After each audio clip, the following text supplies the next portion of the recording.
सैया भये कुतवाल हो, अब डर काहे का। अगर आपका दोस्त मुख्यमंत्री है तो आप सूरज को भी अपने पॉकेट में रख सकते हैं, वही सूरज जो आसमान में धधकता है।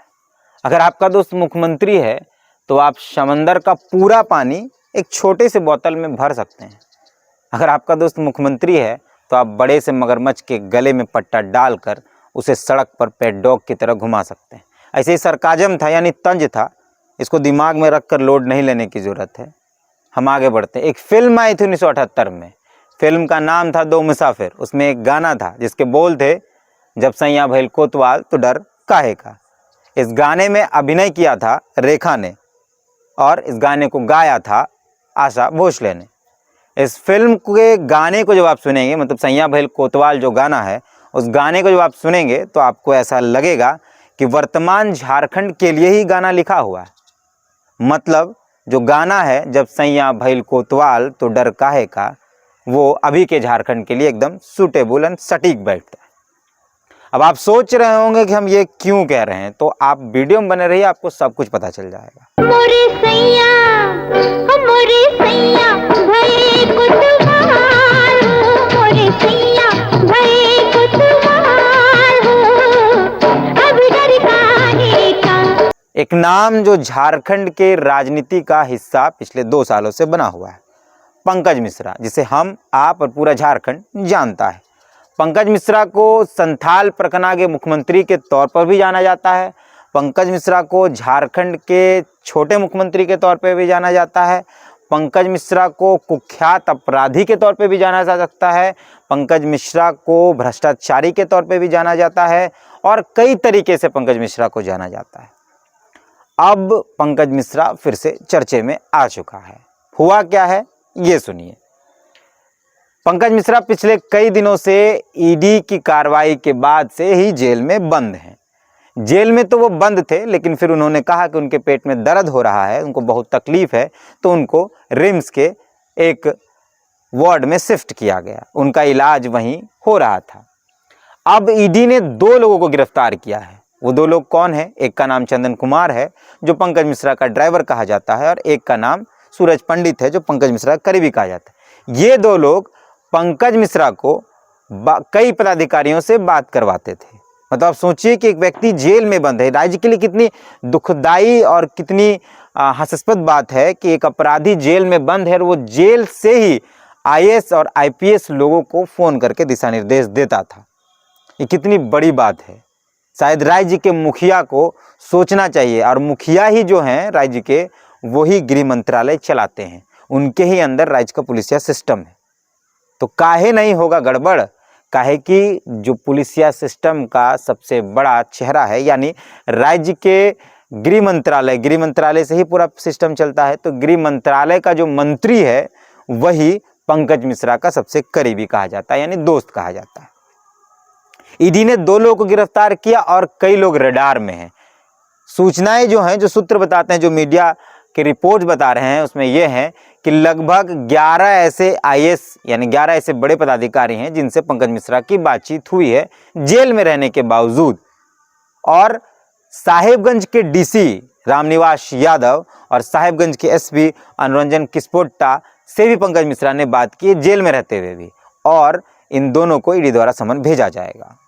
अब सोचिए कि जिन पुलिस वालों पर राज्य के सुरक्षा की जवाबदेही और जिम्मेदारी है, वही पुलिस वाले राज्य के भ्रष्टाचारी और अपराधी के साथ जेल में रहने के बावजूद फोन में बात करते हैं। क्या हो रहा होगा राज्य की सुरक्षा व्यवस्था का, आप अंदाजा लगा सकते हैं। शर्म की बात यह है कि जिस व्यक्ति यानी पंकज मिश्रा पर भ्रष्टाचार का इतना बड़ा आरोप लगा है, उसके बावजूद भी झारखंड की एक पार्टी यानी झारखंड मुक्ति मोर्चा जो सत्ता में है, उसने पंकज मिश्रा को अपनी पार्टी से नहीं निकाला है, और ना ही मुख्यमंत्री हेमंत सोरेन ने उसे अपने विधायक प्रतिनिधि से अलग किया है। तो कैसे आप यह कह सकते हैं कि राज्य की सुरक्षा व्यवस्था या राज्य का भविष्य बेहतर हाथों में है? ये सोचने वाली बात है। जो अपराधी है वो फोन पे बात कर रहा है, वो किससे? उन अधिकारियों से जिनसे अधिकारियों को डरना चाहिए। ये हंसने वाली बात है, गुस्सा करने वाली बात है, या छी छी थू थू करने वाली बात है, ये आप खुद तय कर लीजिए। जिन 2 लोगों को गिरफ्तार किया गया है, ईडी उनसे पूछताछ कर रही है, कई पदाधिकारी रेडार में हैं और साहिबगंज के डीसी जो हैं, इसकी बात मैंने पहले भी कह दी कि साहिबगंज के जो डीसी हैं और जो एसपी हैं उनको समन जारी किया जाएगा, जो सूत्र बता रहे हैं। साहिबगंज के डीसी रामनिवास यादव और साहिबगंज के एसपी अनुरंजन केसपोट्टा हर बार विवाद में रहे हैं पंकज मिश्रा के साथ बेहतर संबंध रखने के कारण। जब आप साहिबगंज जाएंगे या साहिबगंज के किसी व्यक्ति से बात करेंगे तो यही कहेगा कि इनके ही संरक्षण में ही पंकज मिश्रा सब कुछ कर रहे थे, या फिर पंकज मिश्रा के संरक्षण में ये लोग साहिबगंज में अपराध कराते हैं, क्योंकि साहिबगंज में सबसे ज़्यादा अवैध माइनिंग होता है और यही डीसी हैं रामनिवास यादव, यही पंकज मिश्रा के सबसे करीबी हैं। साहिबगंज में अपराध बहुत बड़ा हो, साहिबगंज में दाऊ यादव जैसा अपराधी पनप कर उठता है और अनुरंजन केसपोट्टा एसपी हैं। साहिबगंज में ऐसे कई मामले हैं, अपराध के बड़े मामले हैं, लेकिन किसी पर निष्पादन नहीं हो पाता है क्योंकि डीसी ही और एसपी जो पंकज मिश्रा के करीबी कहे जाते हैं, डीसी और एसपी अनुरंजन केसपोट्टा और रामनिवास यादव डीसी हैं, अनुरंजन केसपोट्टा एसपी हैं। ये लोग ही शायद जो चीज़ें दिख रही हैं, जो समझ में आ रहा है, खबरें जो चला रहे हैं उसके अनुसार यही लोग संरक्षण दे रहे होंगे। आज तक दाऊ यादव जैसे अपराधी की गिरफ्तारी नहीं हो पाई है। आप सोच लीजिए क्यों नहीं हो पाई है।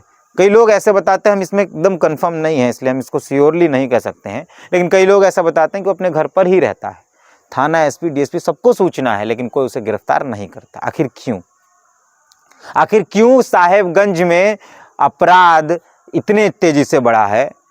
आखिर क्यों साहिबगंज में अवैध माइनिंग इतनी तेजी से बढ़ा है? आखिर क्यों साहिबगंज में हत्या के मामले बढ़े हैं? आखिर क्यों सवाल रामनिवास यादव और साहिबगंज के एसपी अनुरंजन केसपोट्टा पर नहीं किया जाए? आप सोचिए, अफसोस करिए, दुख जाहिर करिए या कमेंट में अपनी भड़ास निकालिए, या आप तय कर लीजिए। खबर यही थी कि 2 लोगों की गिरफ्तारी हो गई है, एक सूरज नाम के व्यक्ति की और एक चंदन नाम के व्यक्ति की। ये दोनों पंकज मिश्रा के करीबी हैं। ये लोग अस्पताल से पंकज मिश्रा को कई बड़े पदाधिकारियों से बातचीत कराते थे। 2 लोगों को समन जारी होने की बात चल रही है, यानी साहिबगंज के जो डीसी हैं रामनिवास यादव उनको और साहिबगंज के एसपी हैं अनुरंजन केसपोट्टा उनको ईडी द्वारा समन जारी किया जाएगा। जो सूचनाएं हैं आगे क्या होगा ये आप समय पर देखते रह जाएंगे। बाकी आप हमसे जुड़े रहें और अपनी सलाह, अपना मशवरा हमें देते रहें। अगर आप वीडियो पर नए आए हैं तो हमारे पेज को लाइक फॉलो कर दें और हमारे यूट्यूब चैनल को सब्सक्राइब भी कर दें, ताकि ऐसे कई ऐसे मुद्दे हैं जिसकी जानकारी हम आपको देते रहेंगे। जोहार।